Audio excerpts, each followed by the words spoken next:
Welcome back everybody to Neutrality Studies today for Selamat datang kembali di Neutrality Studies hari ini untuk pembaruan bersama teman dan kolega kita, Stanislav Krapivnik. Stas, selamat datang kembali.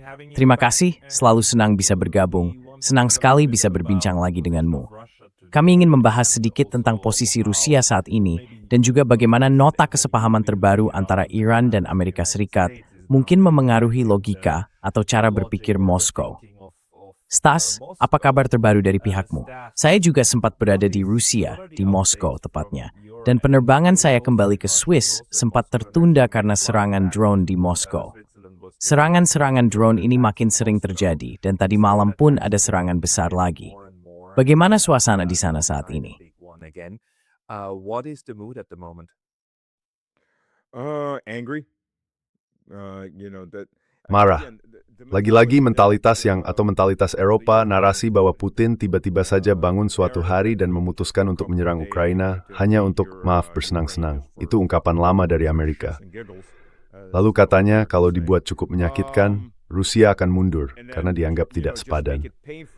Tapi itu sekali lagi menghindari hal yang paling mendasar. Ini adalah krisis eksistensial bagi Rusia. Rudal nuklir NATO di perbatasannya. Seperti yang Blinken sendiri katakan langsung kepada Lavrov sebelum semua ini dimulai, kami akan menempatkan rudal apapun yang kami mau di perbatasanmu, rudal nuklir apapun, dan kamu tidak bisa berbuat apa. Nah, ternyata bisa. Dan dari situlah semua ini bermula.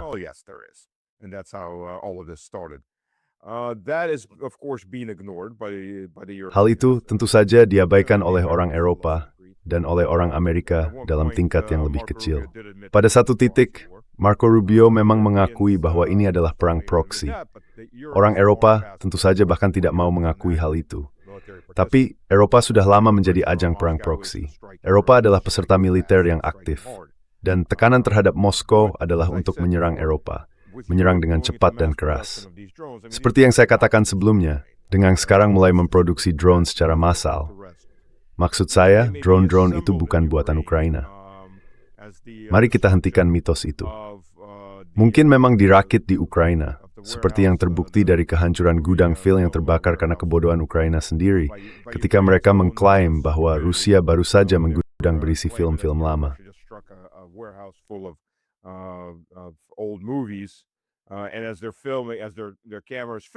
Dan saat mereka merekam, saat kameranya merekam, ternyata ada satu set sayap untuk drone di bawah reruntuhan. Lalu mereka berusaha menghapusnya dari video. Tapi ya, internet tuh nggak pernah lupa. Jadi pelajarannya adalah pastikan 3 kali sebelum mengunggah sesuatu ke internet. Tapi orang-orang Ukraina sering banget bikin kesalahan seperti ini. Sebagian besar drone itu dirakit di Ukraina. Produksinya dilakukan di Eropa, dan sekarang Eropa benar-benar bekerja habis-habisan. Jadi, yang kita lihat adalah seperti yang saya bilang tadi, negara-negara Eropa sedang berusaha keras untuk menghancurkan Rusia lewat Ukraina. Saya kira mereka berasumsi bahwa ini cuma perang ekspansi, karena Putin begitu saja memutuskannya, tanpa memperhatikan keseluruhan narasi yang sebenarnya.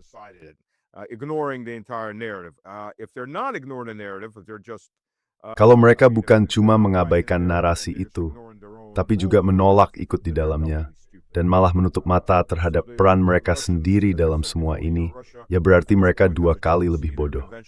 Jadi Rusia, seperti yang sudah saya bilang sebelumnya, sekarang punya 2 pilihan. Perang konvensional dengan Eropa, atau perang nuklir dengan belahan bumi utara. Saya sendiri belum yakin kita akan menuju ke arah yang mana.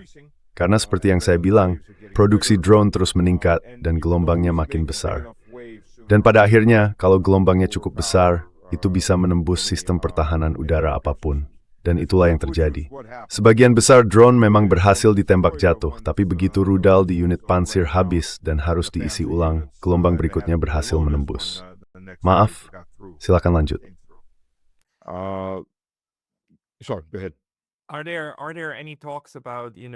Apakah ada pembicaraan tentang perang di Ukraina, tentang operasi militer di sana, bahwa setelah Lugansk dan Donetsk, dan seluruh wilayah Donbas benar-benar dikuasai, Rusia mungkin akan membentuk semacam perimeter keamanan atau sesuatu seperti itu. Kalau kita pikir, drone-drone ini sebenarnya memaksa perubahan dalam perhitungan strategi, kan? Maksud saya, Memenangkan perang di medan tempur saja sekarang sudah cukup lagi untuk menghentikan serangan drone. Is not going to be enough anymore in order to stop the drones. Well, winning the war on the battlefield. Ya, memenangkan perang di medan tempur sekarang adalah keputusan yang diambil pemerintah. Negosiasi dianggap tidak ada gunanya. Mereka masih sesekali mendengarkan orang Eropa kalau ada yang menelepon dengan komentar-komentar yang tidak penting itu. Tapi soal perang, pertanyaannya bukan lagi apakah kemenangan di medan tempur masih menjadi tujuan. Karena sebenarnya sejak awal itu bukan tujuannya. Tapi sekarang saya rasa memang itu tujuannya. Hanya saja, pertanyaannya adalah, apa yang dimaksud dengan kemenangan itu? Mengonsolidasikan Donetsk, Lugansk sudah dibebaskan, dan mengonsolidasikan Donetsk serta Zaporozhye jelas tidak cukup. Saya rasa sekarang mulai muncul kesadaran bahwa apapun yang tersisa dari Ukraina, pada akhirnya hanya akan dipakai sebagai basis teror.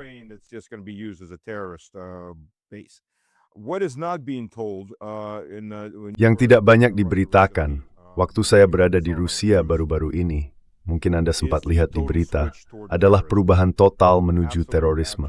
Benar-benar terorisme murni yang dilakukan oleh Barat dan pihak proksi mereka di Ukraina.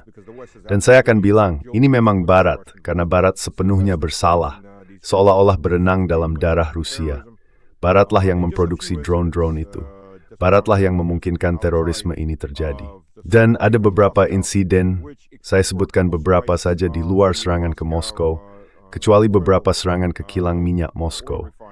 Yang kalau dilihat lagi sebenarnya bukan serangan ke kilangnya, tapi ke fasilitas penyimpanannya.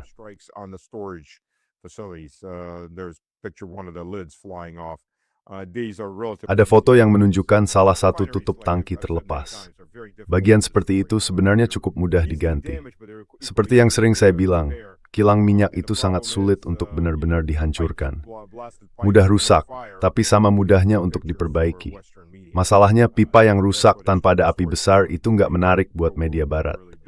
Karena itu mereka menyerang fasilitas penyimpanan. Ledakannya besar, gambarnya dramatis. Dan itu yang kemudian disebarkan kemana-mana oleh Barat. Supaya Vladimir Putin membicarakan soal Konstantinovka yang jatuh dari arah Druzhinka, kota di selatan wilayah Druzhinka, Kramatorsk, di mana kawasan Slavyansk sudah dikepung dari dua sisi.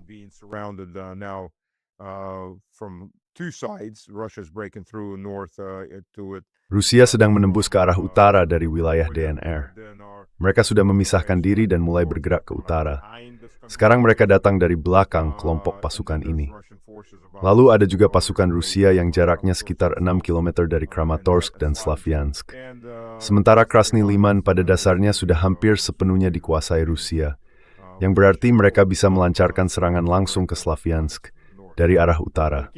Jadi, mereka terus mengatakan bahwa Orehov dikepung dari 3 arah.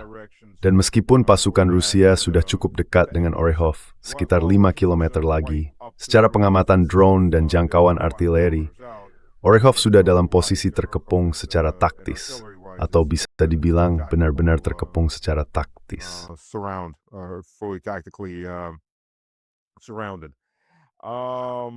Dikepung dan terputus oleh drone dan artileri di jalan raya N08. Jadi itu yang terakhir di Zaporozhye, di bagian tengah Zaporozhye, itu benteng besar terakhir, kota yang sudah dipertahankan dengan kuat. Setelah itu, hanya ada desa-desa kecil sampai ke kota Zaporozhye sendiri. Atau pasukan Rusia sekarang sudah berada sekitar 5 km dari Sumy. Mereka terus bilang kalau mereka sudah beralih ke terorisme total. Saya rasa memang ada beberapa contoh tindakan teror. Pertama, serangan udara itu, sebagian besar drone yang berhasil menembus pertahanan, bukan menyerang kilang minyak, tapi justru menghantam gedung-gedung apartemen. Saya nggak tahu apakah saya sempat kirim salah satu videonya ke kamu. Mungkin kamu sudah sempat lihat.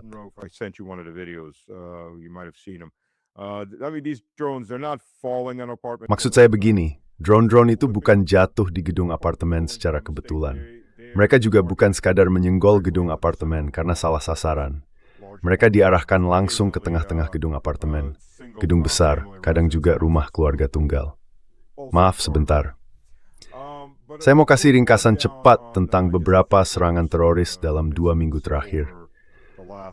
Kita semua tahu soal Starobisk, kecuali di barat, hampir nggak ada yang tahu tentang Starobisk. Itu asrama, 21 anak tewas, 19 perempuan, 3 laki-laki, lebih dari 40 orang terluka, 16 drone.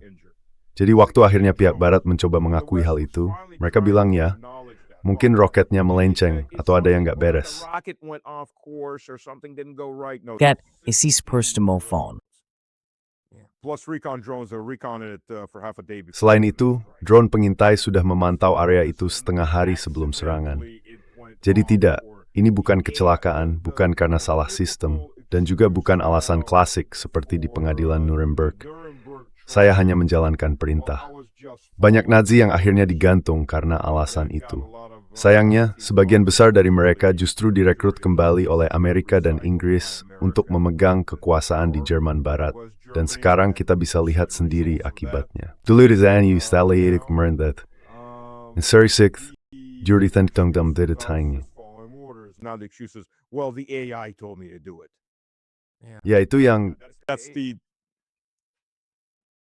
modern. It's a very bad joke. It's not a joke. Itu lelukon yang sangat buruk. Sebenarnya, itu bukan lelukon. Hal yang sama terjadi dengan Iran dan dengan semua yang sedang terjadi di sana. Maksud saya, aliansi Barat terus membunuh warga sipil dalam jumlah besar, lalu menyalahkan musuh, atau menyalahkan kecerdasan buatan, atau roket yang jatuh. Apapun, asal tidak mengakui bahwa mereka sengaja menargetkan warga sipil sebagai bagian dari kampanye teror untuk melemahkan lawan. Attrition campaign. And when they finally, if the few times, if Dan ketika akhirnya, kalaupun sesekali mereka benar-benar diminta bertanggung jawab atas kejahatan mereka, jawabannya selalu sama. Katanya, saya nggak melakukannya, atau saya cuma menjalankan perintah, atau AI yang menyuruh saya, atau ya, alasan konyol lain seperti, maaf, saya lagi nggak fokus dan kepencet tombol yang salah. Itu semua sama sekali bukan bentuk tanggung jawab atas tindakan mereka yang mematikan. Inilah yang kita lihat dari peradaban Barat modern. Apapun, asal bukan tanggung jawab. Mereka bisa dengan enteng membunuh, menjarah, memperkosa, tapi selalu bilang itu bukan salah kami. Selalu ada yang lain untuk disalahkan. Katanya karena PTSD, karena cuaca, karena lalat, karena AI, apa saja, asal bukan diri mereka sendiri. Padahal sebenarnya inilah sifat dasar mereka. Dan karena itulah mereka terus membunuh dan menjarah. this is our nature and this is why we're murdering and pillaging. There was this other instance just last week. Ada satu kejadian lain minggu lalu yang menurut saya banyak orang belum benar-benar paham seberapa besar dampaknya. Saat itu, ada drone Ukraina yang meledakkan monumen perang besar di Sevastopol. Ya, itu memang karya seni, bagian dari budaya, juga bagian dari kenangan Perang Dunia Kedua, atau yang mereka sebut Perang Patriotik Besar. Jurbestreise di Prague, Crimean War. Mayor, Pangsiminius, In World War II, pada Perang Dunia Kedua, sebenarnya sebagai sefrente dua Nazi juga mengebom itu pada di tahun 1941. Ya maaf, itu Nazi yang sebelumnya. the previous Nazis. But it's hard. Tapi ya kamu tahu, ini memang sulit. Saya rasa salah satu hal yang saya pahami setelah seminggu di Rusia adalah betapa besar nilai yang orang Rusia berikan pada budaya dan pada ingatan tentang masa lalu. Jadi menghancurkan hal seperti ini sama sekali nggak punya nilai militer. Yang terjadi cuma bikin Rusia marah kan? Dan bikin orang-orang Rusia marah juga. Begitu ya? And Russians angry. Is that about it? Right. And then other incidents to follow. Lalu ada juga insiden-insiden lain yang menyusul. Misalnya sekarang CCTV ada di mana-mana, baik itu kamera pribadi di rumah, kamera lalu lintas, dan sebagainya. Jadi semua kejadian itu terekam. Sekarang kita harus pergi cukup jauh dari kota atau desa kalau mau benar-benar bebas dari kamera. Jadi semua ini tertangkap. Kami pernah mengalami serangan terhadap satu, mereka menghantam 2 bus. Bus pertama itu terjadi sekitar seminggu yang lalu. Untungnya tidak ada yang terluka. Tapi bus kedua, 8 orang tewas terbakar, 11 orang luka dari total 46 penumpang. Itu bus malam yang lintas di Semkota. Dan di rekamannya terlihat ada drone FPV, salah satu yang besi dengan block piece percussive 2-nya. The big battery block on it, so you can go pretty far. going directly into the bus. Mereka bisa terbang cukup jauh, langsung menabrak ke arah bus, ke sisi bus yang sedang melaju di jalan. Lalu ada juga serangan terhadap anak-anak. Ada satu video yang menunjukkan 4 remaja di dalam mobil berhenti mendadak di depan sebuah rumah. Mereka semua berlari masuk, dan drone itu mengikuti mereka. Untungnya, mereka sempat menutup pintu sebelum drone itu menabrak pintu. Jadi tidak ada yang terluka. Tapi ada juga kejadian lain. 2 anak, umur 12 dan 13 tahun, tewas saat bersepeda. Karena, ya, ini Ukraina, ini Barat, ini seperti perusahaan pembunuh. Suka atau tidak, inilah nilai-nilai Barat.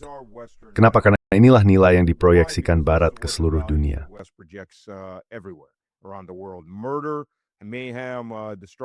Pembunuhan, kekacauan, kehancuran anak-anak, entah lewat berbagai prosedur, entah lewat pembunuhan langsung, apapun bentuknya.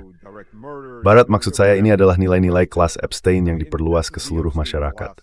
2 hari lalu, ada sebuah bus dari Belarus yang terkena serangan. Di dalamnya ada tim sepak bola anak-anak. Mereka baru saja menyalakan kartun di layar. Bayangkan, untuk memahami usia anak-anak itu, mereka baru saja menyalakan kartun saat bus sedang berjalan. Istri pelatih tewas, 2 orang dewasa luka parah, dan 4 anak juga terluka. Lukashenko, saya tak tahu apa reaksinya. Sejauh ini hanya ada surat bernada keras ke Ukraina. Jadi sepertinya Lukashenko bicara besar tidak akan melakukan apa-apa ini.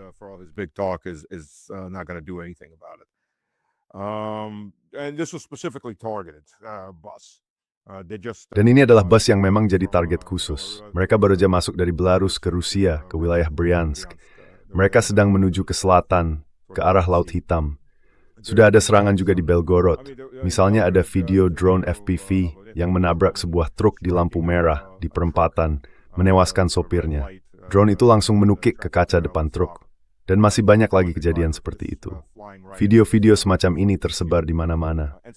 Ukraina, yang dulu hanya sebagian bertindak seperti kelompok teroris, sekarang sudah berubah jadi sepenuhnya kelompok teroris di bawah kendali, saya bicara terus terang, 3 organisasi teroris terbesar di dunia. CIA, MI6, dan Mossad. Pada dasarnya, mereka semua bekerja seperti satu organisasi.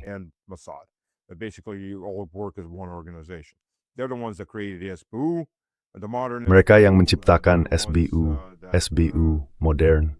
Rencana awal di Amerika Serikat sebenarnya adalah memancing Rusia cukup jauh, supaya Rusia menyerbu Ukraina, merebut seluruh Ukraina dengan cepat dan keras, lalu memulai perang gerilya yang akan menguras Rusia selama bertahun-tahun.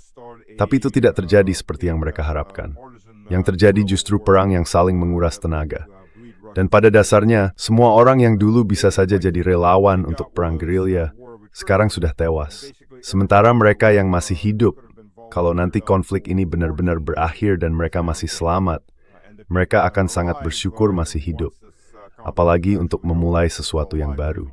Jadi sekarang mereka beralih ke terorisme.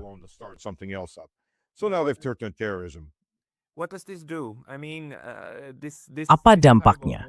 Maksud saya, jenis peperangan seperti ini jelas adalah bentuk perang dari pihak yang sedang kalah, kan?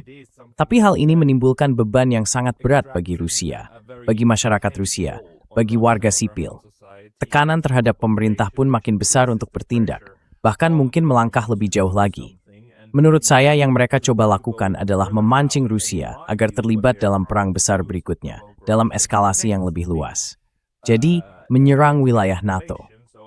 Karena, kalau kita lihat secara realistis, satu-satunya hal yang secara hipotetis masih bisa membalikan keadaan adalah perang besar antara NATO Eropa melawan Rusia, kan?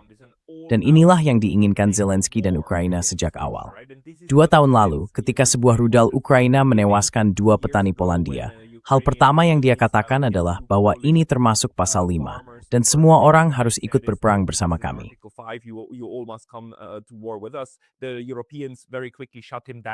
Orang Eropa dengan cepat menghentikannya, dan NATO juga sudah lama menahan hal ini. Karena satu hal yang tampaknya disepakati oleh Rusia dan Eropa adalah bahwa perang di Ukraina harus tetap berada di dalam wilayah Ukraina dan tidak meluas keluar. Tapi sekarang, sedikit demi sedikit, Eropa mulai mencoba memotong batas itu. Seolah berkata, tidak, kami memperluasnya ke Rusia, tapi bukan ke Eropa. Dan tentu saja, ini seperti bermain api dengan api. Begitu Rusia memutuskan bahwa kalau kami berdarah dan kami diserang, maka kami juga akan menyerang kalian. Ya, saat itu kita akan menghadapi perang di seluruh Eropa. Dan sejujurnya, kita sudah tidak terlalu jauh dari situ, bukan? No, we're not. We're on the edge of it. And honestly Tidak, speaking, belum. Kita baru di ambangnya. Dan terus terang, sejak hari pertama waktu Slovakia di bawah pemerintahan sebelumnya mengirimkan senjata berat pertama ke Ukraina, saya sudah bilang dari awal, Slovakia harus diserang. Kita harus menghantam Slovakia dengan sangat keras. Dan kalau itu dilakukan, semua ini bisa dihindari. Kenapa Slovakia? Karena Slovakia itu negara kecil dan NATO pasti akan bilang, oh itu bukan kami nggak pernah setuju soal itu. Itu ulah orang-orang Slovakia yang bodoh itu. Kami sudah bilang jangan lakukan itu. Tapi mereka tetap melakukannya. Oke. Tapi Rusia tidak melakukannya. Dan semua orang pun berpikir mereka menyerang Slovakia. Dan sejak saat itu, neraka pun terbuka lebar. And off we went on the escalation. Lalu kita pun naik ke tangga eskalasi. Sebenarnya ini bukan tangga, tapi eskalator. Eskalator eskalasi yang melaju penuh kecepatan. Nah, hal menarik soal Ukraina yang tadi kamu sebut, bahwa Ukraina membunuh 2 warga Polandia. Faktanya Ukraina sudah beberapa kali menyerang NATO. Ini konsep yang menarik ya. Berapa banyak warga sipil dan infrastruktur di wilayah NATO, di Uni Eropa, yang sudah dihancurkan oleh Ukraina, semata-mata menunjukkan mendedikasikannya organisasi-organisasi ini. Mereka rela mengorbankan rakyatnya sendiri dalam jumlah besar. Ukraina telah menyerang kilang minyak di Hungaria, Slovakia, dan Rumania. Unit sabotas Ukraina juga telah menyerang infrastruktur lainnya.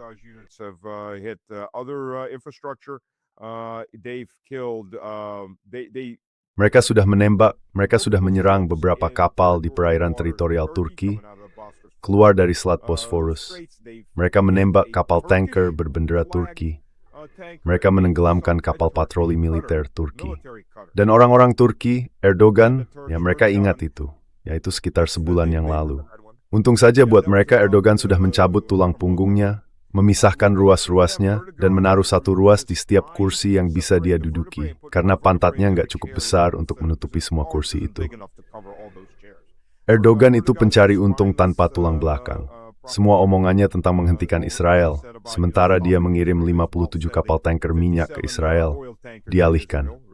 Kamu tahu Erdogan itu cuma boneka yang patuh, nggak lebih. Dia memang sultan besar di Turki.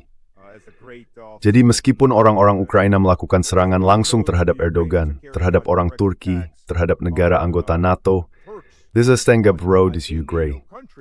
It's all okay. I mean, then again, they've struck a Greek tanker before. Lalu sebelumnya mereka juga pernah menyerang kapal tanker Yunani yang datang untuk diisi minyak dari konsorsium Caspia atau Otoritas Minyak Caspia, yang omong-omong mayoritas sahamnya dimiliki oleh Chevron. Mereka merusak peralatan itu, tapi posisi Yunani tetap sama saja. Pemerintah Yunani itu pemerintahan pendudukan yang sama sekali tidak peduli dengan keinginan rakyatnya. Jadi ya, begitulah demokrasi Barat. Tapi upaya paling menarik yang bisa dibilang percobaan pembunuhan massal oleh Ukraina, dan ini memang akan jadi pembunuhan massal, terjadi di Rumania. Ingat 4 drone yang sempat lolos dari Ukraina itu? Drone-drone udara itu tahu kan, yang mencoba masuk ke wilayah seperti Saint Petersburg, datang dari arah Finlandia, Latvia, dan Lithuania.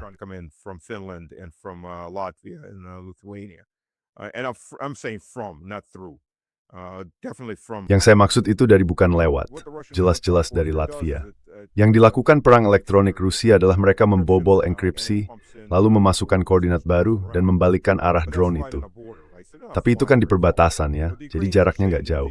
Nah, pihak Ukraina bilang, drone-drone itu seharusnya menuju ke Crimea, tapi malah nyasar ke Konstanza, Rumania, ratusan kilometer jauhnya. Ada seorang bernama Mikhail Lutska, ketua partai PPR di Rumania, mantan anggota parlemen. Dan dia bukan satu-satunya yang bicara, tapi mungkin yang paling keras suaranya. Dia terang-terangan bilang, kita baru saja terhindar dari pembunuhan massal oleh Ukraina. Drone itu katanya menarget 2 fasilitas di Pelabuhan Konstanza, fasilitas penyimpanan minyak dan fasilitas pupuk, tempat penyimpanan nitrat. Ingat ledakan di Beirut? Iya, The only thing that stopped these drones Satu-satunya hal yang menghentikan drone-drone itu adalah pelampung penahan tumpahan minyak. Pelampung panjang yang dipakai kalau ada minyak tumpah, karena minyak lebih ringan dari air dan mengapung di permukaan. Mereka sudah menaruh pelampung-pelampung itu di dekat fasilitas penyimpanan minyak, hanya untuk berjaga-jaga, dan salah satu drone itu tersangkut di situ. Untungnya sebelum mereka sempat meledakkan drone-drone itu, ada orang yang datang dan mulai merekam video. Karena kalau drone-drone itu meledak, tidak akan ada sisa apapun yang bisa membuktikan bahwa itu milik Ukraina. Ini adalah operasi bendera palsu lain yang bisa saja menewaskan setengah Konstanța, sebuah peristiwa dengan banyak korban jiwa, yang bisa dijadikan alasan bagi Rumania untuk masuk perang dan menyeret NATO ke dalamnya. Jadi, Ukraina dan 3 organisasi teroris itu, CIA, MI6, dan Mossad, benar-benar sudah di luar kendali.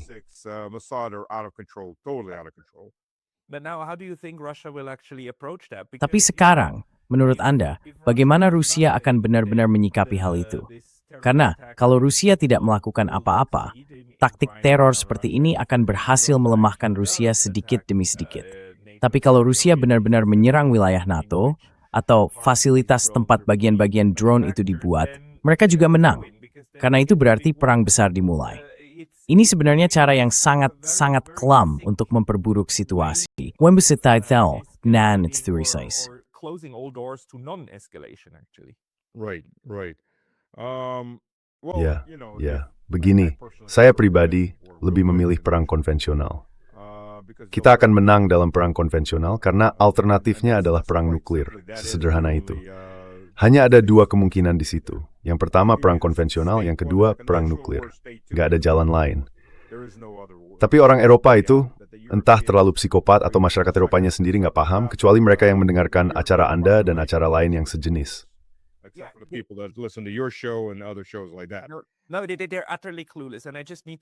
Tidak, mereka benar-benar tidak paham sama sekali.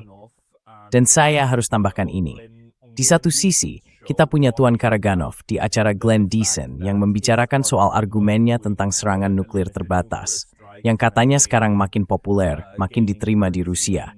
Dan baru-baru ini juga ada debat yang cukup menarik dengan John Mearsheimer. Jadi di satu sisi kita punya itu, tapi di sisi lain kita punya orang Eropa yang benar-benar tidak tahu apa-apa.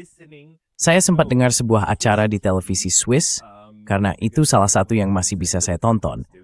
Dan mereka sedang membahas soal moral di baliknya, mungkin mengekspor senjata ke Ukraina.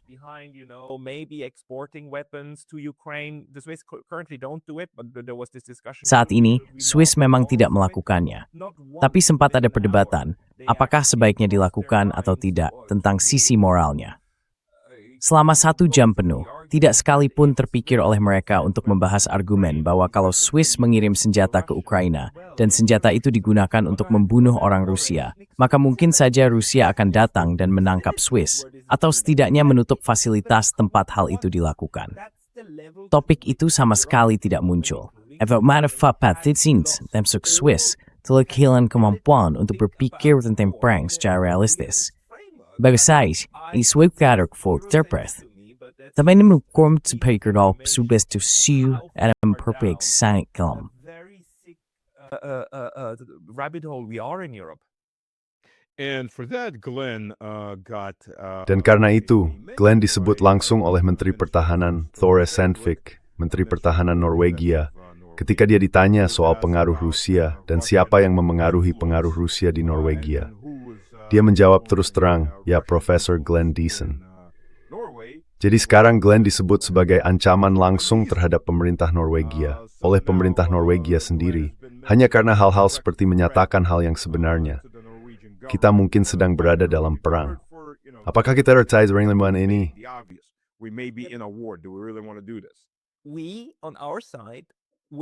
Kami, di pihak kami, dengan pengeras suara, sebanyak yang bisa kami temukan, terus memperingatkan bahwa kita sedang berjalan, bukan berjalan sambil tidur.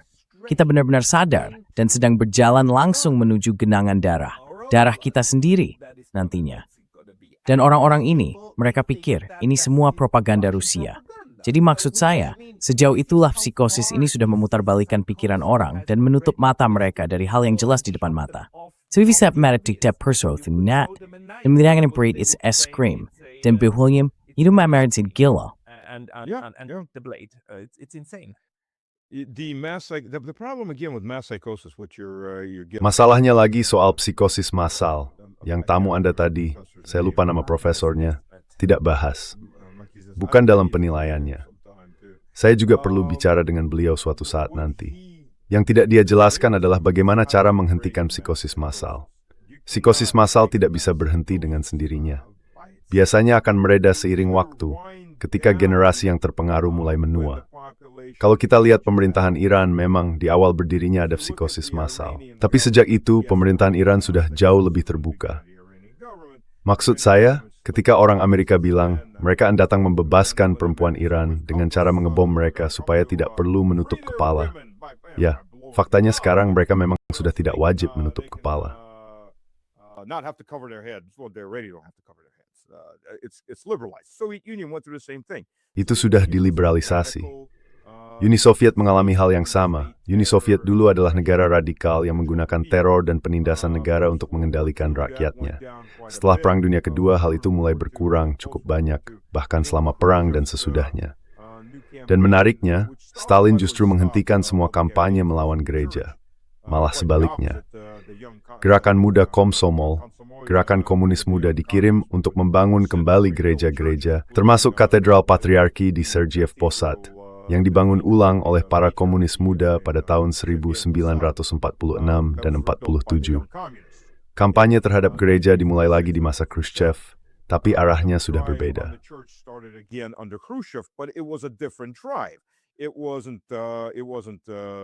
Itu bukan gulag, bukan kamp konsentrasi.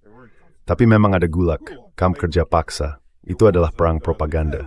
Dan ketika Khrushchev disingkirkan oleh Politburo, salah satu alasan pencopotannya adalah karena tekanan berlebihan terhadap gereja. Sejak saat itu, situasinya mulai melunak, karena generasi revolusioner itu sudah tidak ada. Generasi berikutnya bilang, ya kita nggak butuh itu lagi. Jadi pembentukan massa seperti ini, bukan untuk membela Nazi, tapi kalau kita bicara secara realistis, kalau saja Nazi menang dalam Perang Dunia Kedua, 1 atau 2 generasi kemudian mereka juga akan mulai melunak. Karena semua organisasi radikal pada akhirnya begitu. Kalau tidak, mereka akan habis terbakar oleh diri mereka sendiri.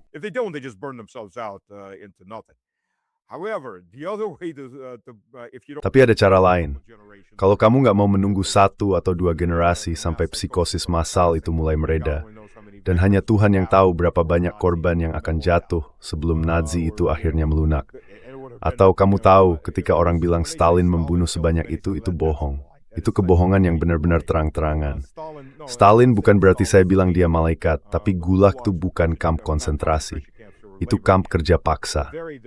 Dan kondisinya sangat beragam. Dari yang sangat brutal sampai di kampus universitas. Solzhenitsyn misalnya, dia ada di kampus universitas. MiG dan Sukhoi bahkan lahir dari 2 gulag yang seperti kampus universitas. Jadi sistemnya memang sangat beragam.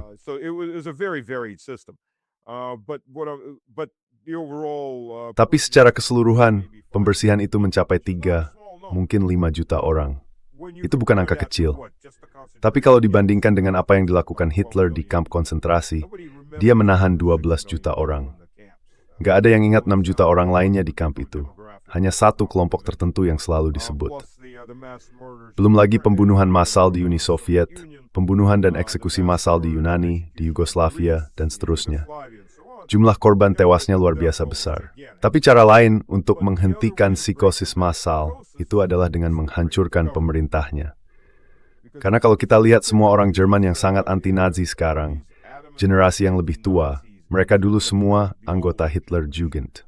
Mereka semua pernah jadi Hitlerjugend. Dan baru ketika pemerintahan Nazi runtuh, mereka tersadar.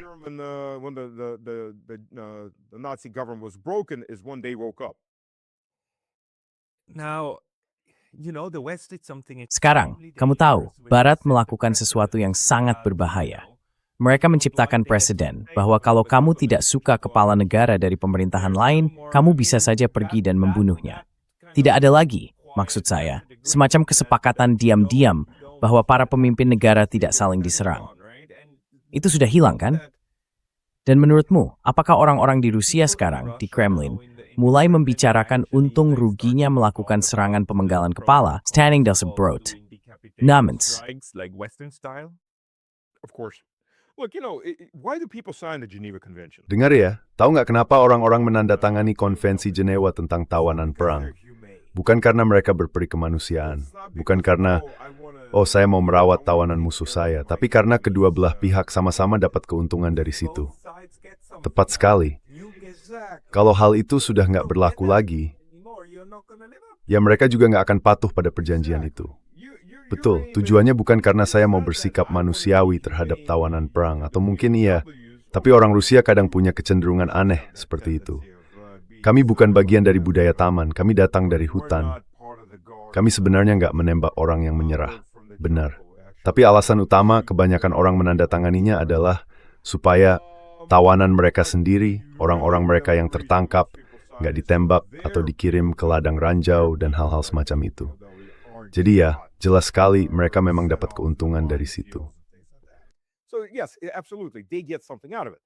Why do you do not murder foreign leaders? Kenapa kita tidak membunuh pemimpin negara lain? Supaya kita sendiri tidak dibunuh. Itu semacam timbal balik. Saya tidak akan membunuhmu. Saya tidak akan menargetkan kepemimpinan negaramu supaya kamu juga tidak menargetkan kepemimpinan saya. Dan Barat, dengan ketidaktahuan yang benar-benar kekanak-kanakan, justru melangkah dan berkata, ya tentu saja dipimpin oleh Amerika. Karena menurut saya, mungkin dua orang terakhir yang benar-benar dewasa saat memimpin Amerika adalah Reagan dan Bush Senior. Mungkin sulit bagi sebagian orang untuk menerima itu, tapi mereka adalah dua orang dewasa terakhir di ruangan itu.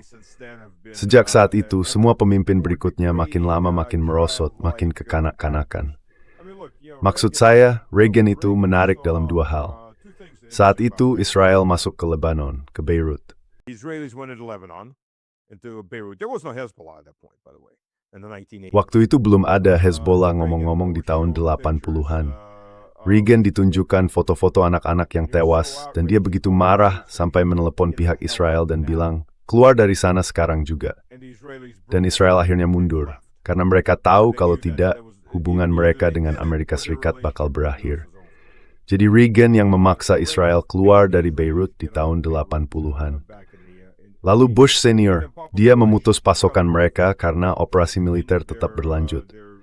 Bush Senior benar-benar menghentikan suplai itu. Pasokan baru dinyalakan lagi di masa Clinton.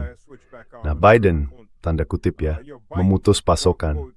Sebenarnya dia cuma menahan satu pengiriman sebagai langkah pencitraan, tapi sebelumnya dia sudah menyiapkan begitu banyak suplai, jadi tidak ada pengaruhnya. Setelah itu, semuanya kembali seperti semula.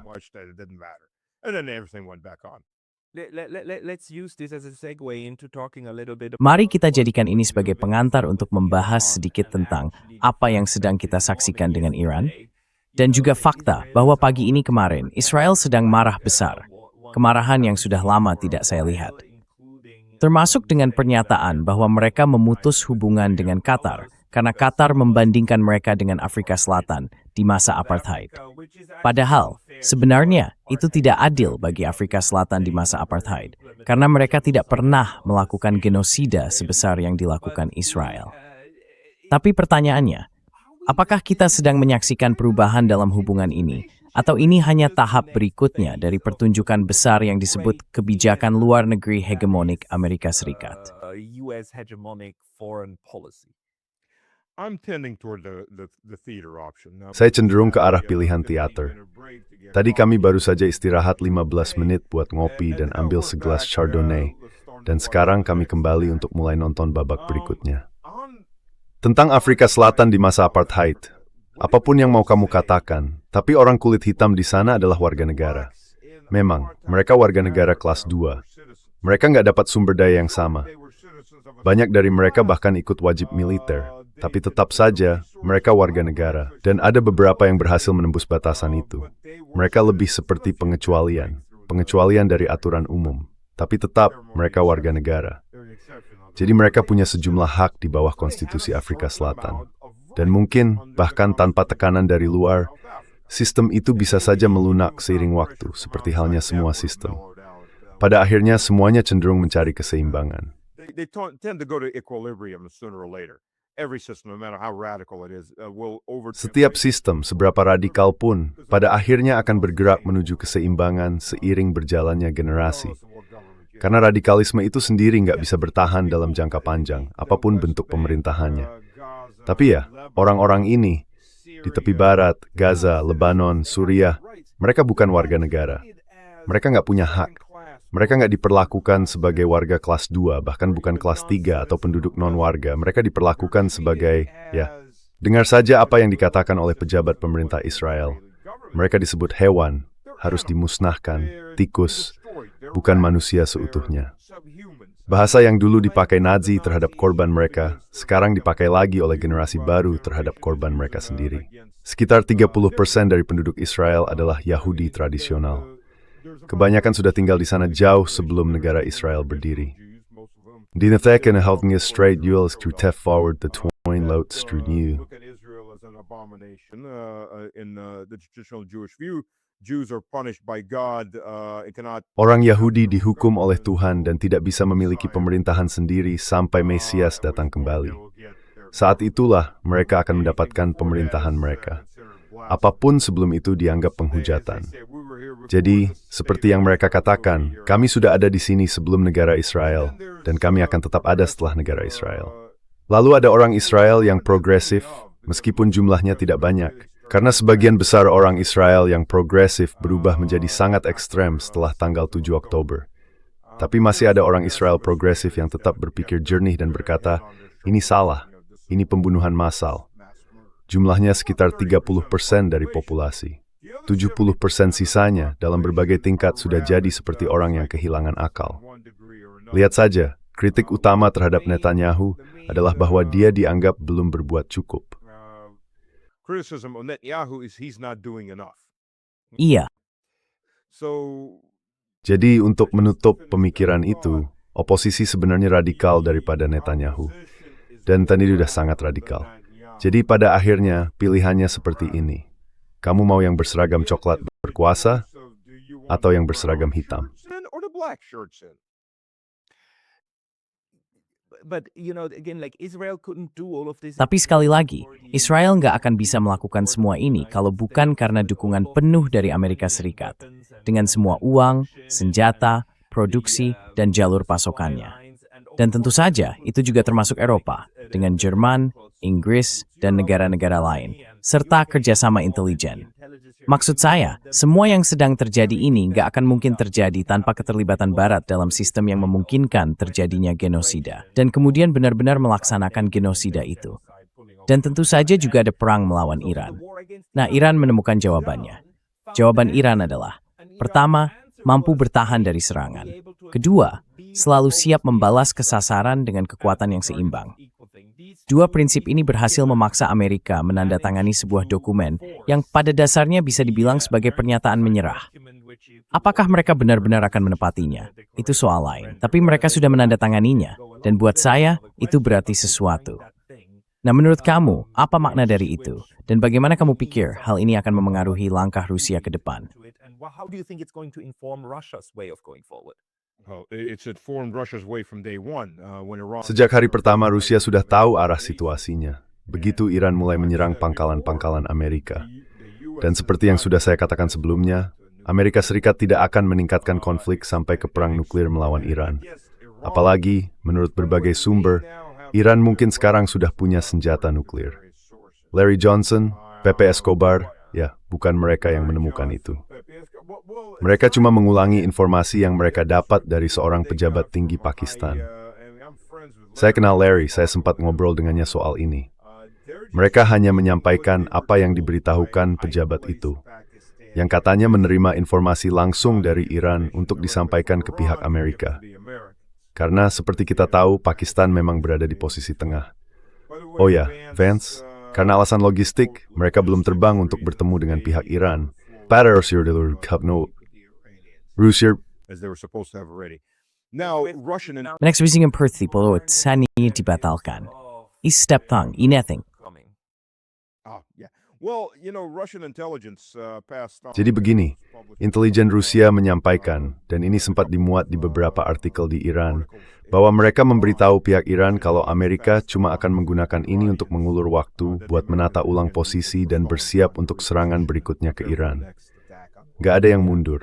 Semua ini cuma sandiwara. Itu maksud saya. Masa jeda sudah selesai. Kita akan masuk ke babak berikutnya. Habiskan sisa chardonnay-mu dan siapkan popcorn, karena ini belum selesai. But I have this very strong suspicion. Tapi, tahu nggak, saya punya kecurigaan yang cukup kuat bahwa setidaknya sebagian dari nota kesepahaman ini atau fakta bahwa Amerika Serikat menandatanganinya di masa Donald Trump mungkin ada hubungannya dengan negara-negara Teluk. Negara-negara Teluk, 2 kali kita tahu, menolak permintaan Amerika Serikat untuk melakukan serangan lanjutan ke Iran 2 kali. Dan saya curiga, mungkin Arab Saudi, Qatar, dan Bahrain bilang ke Amerika Serikat, kalian harus, entah ini berakhir dengan semacam kesepakatan, atau kami akan batalkan perjanjian pangkalan militer dengan kalian, dan kami akan minta kalian pergi. Dan kalau itu benar terjadi, dampaknya bisa lebih buruk dari kesepakatan itu sendiri, karena secara fisik Amerika Serikat nggak akan bisa lagi punya pengaruh militer di kawasan itu. Ini murni spekulasi, tapi saya benar-benar punya kecurigaan kuat soal hal ini.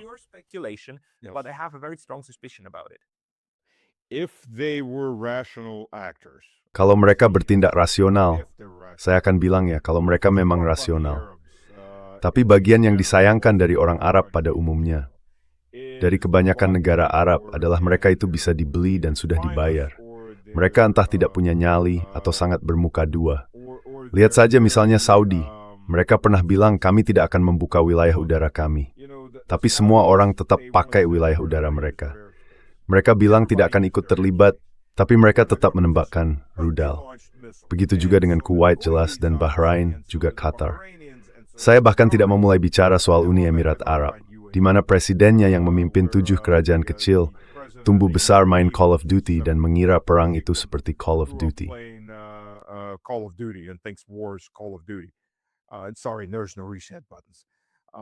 Maaf, nggak ada tombol reset di sini. Orang-orang ini sudah bersikap sangat munafik sampai ke tingkat yang ekstrem.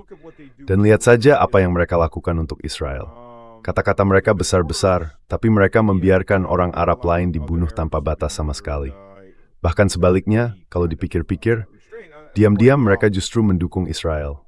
Padahal kalau kamu dengar tentang proyek Israel Raya, setengah dari Arab Saudi, sekitar sepertiga Mesir, seluruh Yordania, Lesbos, Syria, hampir Suriah, dan Lebanon, semuanya disebut-sebut akan jadi milik Israel tanpa penduduk yang tinggal di Syria, plus emerging cheese wilayah Irak.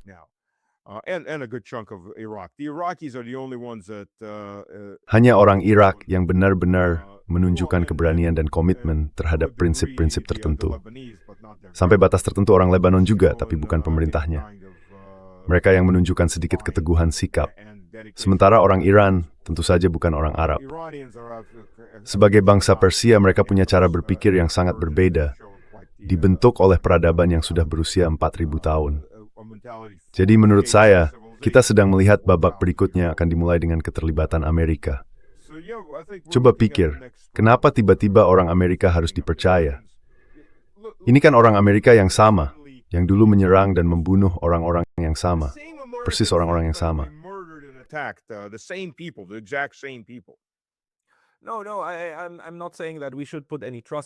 Bukan. Saya nggak bilang kita harus percaya pada perjanjian itu dan bahwa pihak Iran pasti melakukan hal yang benar. Mereka bilang kira-kira begini, kami punya semua kemampuan untuk memverifikasi dan kalau mereka nggak menepati, kami akan langsung mundur. Maksud saya, mereka nggak naif soal ini. Tapi faktanya tetap Donald Trump menandatangani dokumen itu dan dia bahkan menyebutnya di Versailles. Maksud saya, ya, nggak bisa lebih jelas dari itu. Tenang saja, Trump sendiri mungkin nggak tahu apa arti recitement itu. Kamu tahu kan, sejarah itu punya cara aneh, penuh pola, penuh ironi di mana-mana, benar-benar dipenuhi ironi. Tapi tetap saja, mereka menandatangani perjanjian itu. Jadi bisa dibilang, mereka cukup putus asa untuk mencari jalan keluar. Itu hal paling sedikit yang bisa kita simpulkan, kan? Well, look, Ginebichas Leshaseste un hapirabs trustad tuabrain. this is almost out of reserve. Yidu dasen your America. Which Boris is an amazing Bimbuki. thing for Americans. They should be. But Ormiso Korea. Stas? Okay, you're back. yes, yeah. Ya, dengar nggak tadi? Ya. Oke, kita lanjut lagi. They are Ya, hadis. Perbedaan pendekatan Amerika Tiongkok. Jadi sebaukan cerita tentang semut tembepos. The grasshopper, Ya, right? So the Chinese are the. Jadi begini ya, ceritanya seperti kisah semut dan belalang, tapi versi Tiongkok. Ketika mereka punya cadangan devisa yang sangat besar, negara-negara Asia Timur lainnya datang berbondong-bondong mengetuk pintu bilang, "Tolong, bagi sedikit cadangan kalian." Dan semut Tiongkok menjawab, "Maaf ya Tuan Belalang, seharusnya kamu lebih siap menghadapi musim dingin. Sekarang silakan pergi. Ini untuk Tiongkok. Cadangan Tiongkok hanya untuk Tiongkok." Sementara Amerika, itu tipe semut yang sangat berbeda. Mereka bilang, "Hei, siapa yang punya uang, aku jual apa saja. Bodoh amat dengan semut-semut lain di sarangku, aku siap kasih ke siapapun." Karena memang begitu pendekatan pemerintah Amerika. Cadangan Amerika bukan untuk rakyat Amerika, tapi untuk siapa saja di luar sana. Akibatnya, harga-harga di Amerika terus naik sampai batas tertentu. So American prices continue to rise to a degree, but they did tamper down. Tapi mereka memang menekan pasar saham, yang sebenarnya jadi satu-satunya hal yang paling penting buat Trump dan orang-orang di sekelilingnya, setidaknya untuk sebagian besar. Tapi sekarang pemilu sudah di depan mata, dan musim berkendara juga sudah mulai. Dan harga ngomong-ngomong waktu Trump menandatangani itu, harga turun di bawah $4. Rata-ratanya $3.99, tapi tetap di bawah $4. Dan ternyata, harga yang dibuat seperti itu, harga yang di bawah angka bulat, benar-benar berpengaruh ke orang, percaya atau tidak. Misalnya, $3.99, $3.97, dan orang langsung berpikir, oh ya, itu di bawah $4, di bawah $5 atau 8, 5 euro, dan sebagainya. Dan itu memang berhasil buat sebagian besar orang. Kalau kamu pernah ikut kursus pemasaran, itu salah satu hal yang diajarkan, soal cara kerja pola pikir manusia.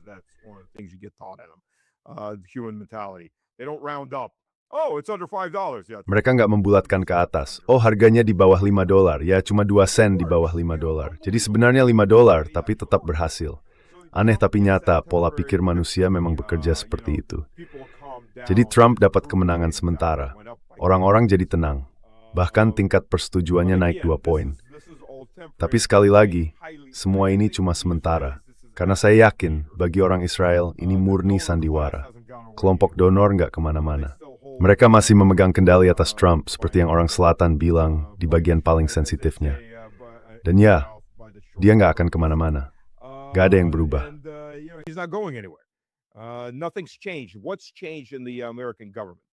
Apa yang berubah di pemerintahan Amerika? Nggak ada yang berubah di pemerintahan Amerika. Orang-orangnya masih sama.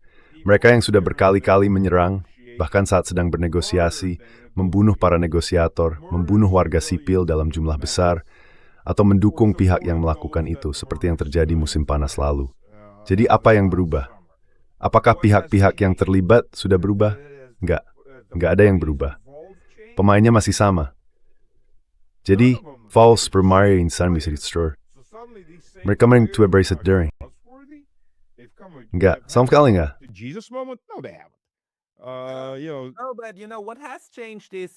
bukan. Tapi yang berubah itu adalah dari tanggal 28 Februari, dari sikap seperti kami akan menghancurkan kalian, kalian harus menyerah atau mati, menjadi menandatangani dokumen yang isinya, ya kami saling menghormati kedaulatan masing-masing, dan kami akan membayar $300 miliar Amerika sebagai ganti rugi. Maksud saya, itu luar biasa. Itu perubahan besar. Dan perubahan itu terjadi karena Iran mampu menyerang semua target di kawasan yang punya kaitan dengan Amerika. Jadi, saya penasaran, apakah hal itu memang berpengaruh? Atau mungkin bagian ini juga cuma bagian dari sandiwara saja? Also, this part is just part of the make believe. Pascal, sayangnya aku harus sedikit menurunkan semangatmu, antusiasmemu. Jadi, kalau kamu nonton episode terakhirku bareng Larry Johnson, kami rekam 1 episode setiap minggu. Nah, Larry waktu itu ada di grup chat dengan beberapa jenderal dan kolonel Amerika, baik yang sudah pensiun maupun yang masih aktif. Rupanya banyak dari mereka yang sangat ingin ada pertempuran besar dengan Rusia, karena katanya kita bisa kalahkan Rusia. Dan juga kita sudah menang lawan Iran. Tugomag de Tustan Yerperkum Lening Chum Rom Nawawanint. Berwerisht Ithrbala Fru Tasta Naward Bukavrasinus. These are people that should know or understand, but Tapi gimana bisa itu disebut kemenangan? Maksud saya, apa kita hidup di alam semesta yang paralel? what color is the sky? Take a look in the window. Warna langit itu apa? Coba deh lihat keluar jendela. Warna langit di atas kepala kamu itu apa? Buat saya sih biru, tapi mungkin buat mereka malah hijau atau kuning. Saya juga nggak tahu. Mereka benar-benar ya, realitas yang kamu pahami itu cuma kamu yang paham. Realitas itu cuma ada buat kamu. Setiap orang punya realitasnya sendiri. Sama seperti pandangan kamu tentang diri kamu sendiri, itu cuma ada di kepala kamu. Semua orang punya pandangan yang berbeda tentang kamu. Itulah realitas manusia. Dan realitas tentang siapa yang menang dan siapa yang kalah ternyata juga bisa sangat berbeda. Orang bisa meyakinkan diri mereka tentang apapun. Itulah kekuatan manusia. Kita bisa membenarkan dan meyakinkan diri kita tentang apa aja. Ada orang yang percaya bumi itu datar. Bayangin aja. They're flat earthers, for God's sakes. Stas, thank you very much Stas, terima kasih banyak. Di akhir wawancara ini, kita sekarang benar-benar masuk ke ranah konstruktivisme, di mana semuanya bersifat relatif, dan sebenarnya tidak ada yang benar-benar nyata.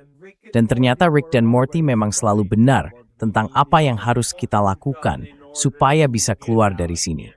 Temanku, kita harus menutup pembicaraan ini, tapi terima kasih atas wawasan yang sudah kamu bagikan.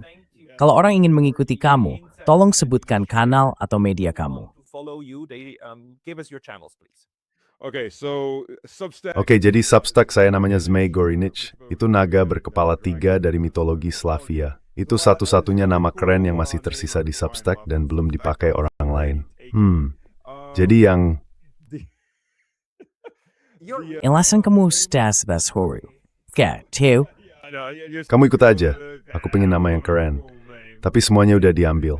Oke deh. X itu Stanislav Skripivnik.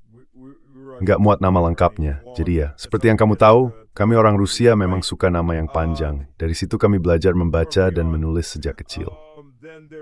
Lalu ada YouTube di Miss Slavitsman, ditulis jadi satu kata, Slavich pakai huruf K. Dan di Telegram ada kanal berbahasa Rusia namanya Stas Segodnya Obratno, dan kanal berbahasa Inggris namanya Stas Was There. Isinya agak beda antara keduanya, karena nggak semua bisa diterjemahkan persis dari satu ke yang lain. Ya begitu. Saya akan berusaha mungkin untuk mengingat menaruh semua tautan ini di kotak deskripsi di bawah. Kalau saya lupa, saya mohon maaf sebelumnya. Stas Skripivnik, terima kasih banyak atas waktunya hari ini. Sorry guys.